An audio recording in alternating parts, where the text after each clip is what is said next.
What is up, guys? It's Sam, Greenslide Fox. Welcome back to my channel. Welcome if you are new. I am here today to confess something.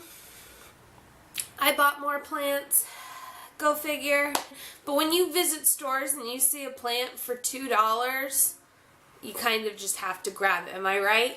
Go ahead and hit that like button and subscribe if you can relate. I'm sure we all can at this point. Today's focus is basically me showing you the couple of different plants that I got throughout the week. I'm pretty sure on Monday I grabbed something from the store.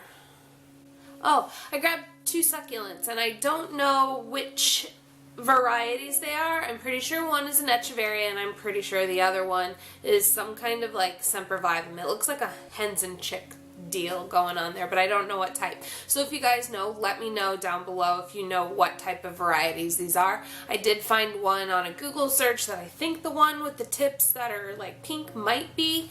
I'm just not sure. So I grabbed those. They were both $3.50. Primroses were buy one get one free, so I got 2 of these for $3.99, so they were $2 a piece. And I'm not going to repot those yet. I'm still waiting for them to kind of dry out to see what exactly is going on with them. I went to Aldi's grocery shopping, and they had a lot of houseplants in the front in busted boxes. It was kind of like heartbreaking to see them.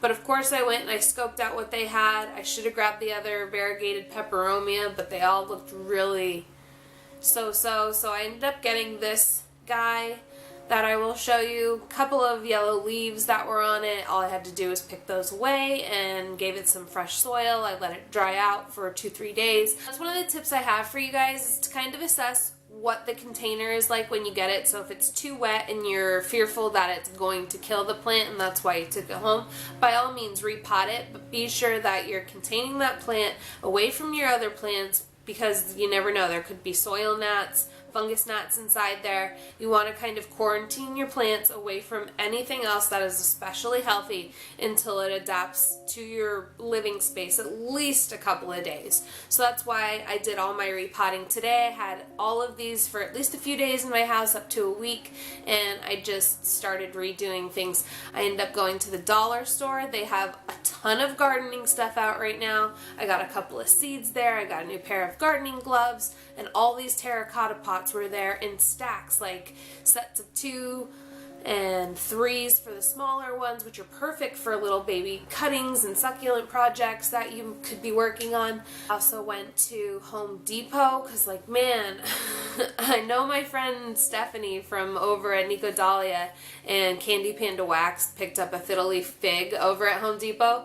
Not in my area, man. They literally had the poorest houseplant section ever. But I did find a black Prince echeveria, which has been at the top of my list as a succulent that I have wanted. So I got that, and I potted that up right away because it was soaking wet at the store, and a lot of them look that way. So a lot of them on the outside were starting to turn like this pink and real mushy in the leaves, so I didn't grab any of those ones. I just wanted to grab the healthiest looking one, and I brought that home, and I've been giving it some artificial light here and there throughout the winter months because we don't get enough sun where I'm at in my grow zone, which is zone 6. They did have really awesome 6-inch pots. They're pretty shallow compared to a lot of the bigger ones that I have in my collection. So these I used for 2 of the houseplants that I already had. One was from my plant haul, which I'll link above for you guys. It's the golden pothos that I have. I also repotted my spider plant. It needed it. I've had that thing in the container about a year.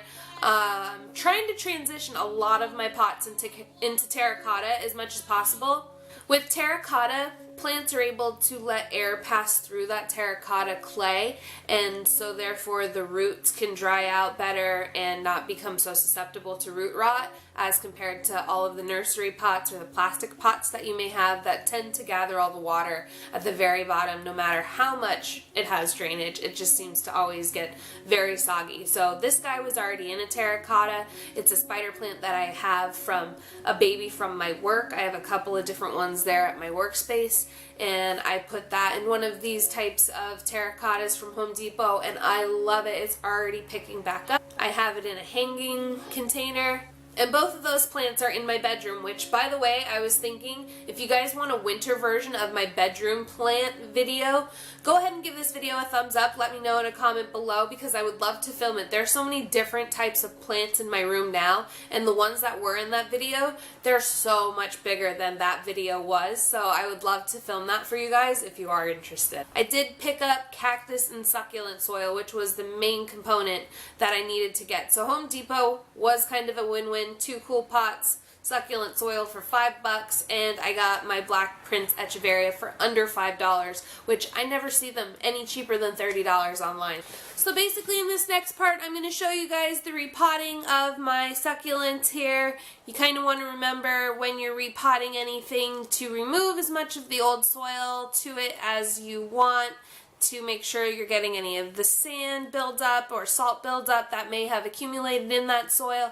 You want to be really careful taking any roots up out of the pot. You don't want to tear anything. You want to be very gentle doing this.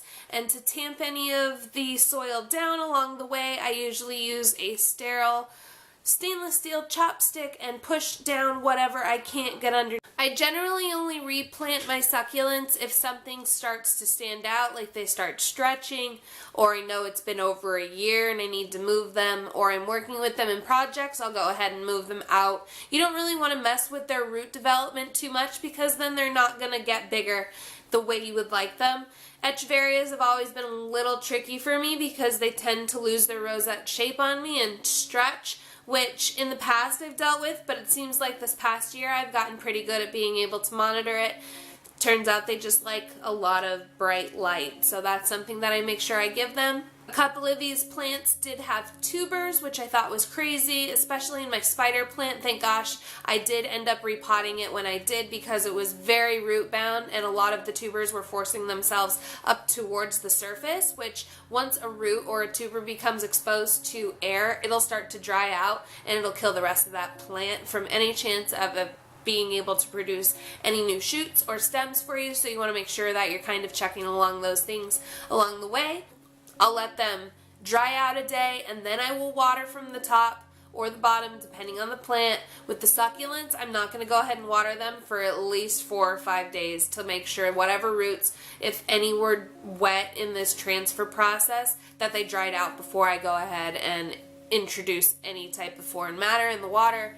If you guys have any questions or comments, make sure you leave them in the comment section below. I will absolutely go ahead and respond. I love reading all your guys' comments. I have a lot more plant content planned for you guys this month especially. Make sure you are subscribed if you are not already, and I will see you guys in the next video. Goodbye.